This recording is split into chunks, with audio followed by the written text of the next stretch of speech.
Hello guys and welcome back to TechStudios channel. Today we are going to be learning how to fix this site cannot be reached Google Chrome.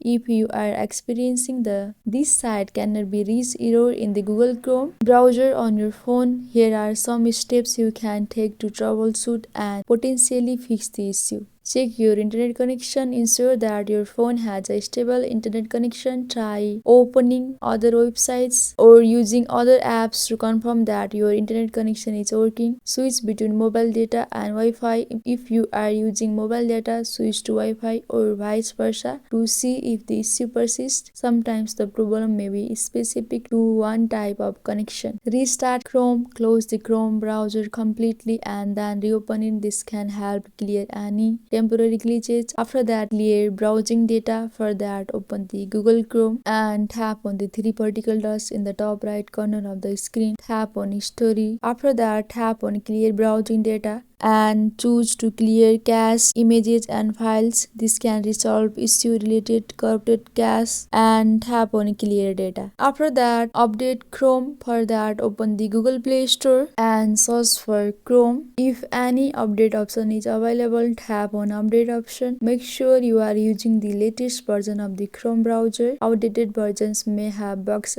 that have been addressed in newer releases. That's it guys. I hope this video was helpful for you. Please like and subscribe the channel and also don't forget to press the bell icon. Thank you.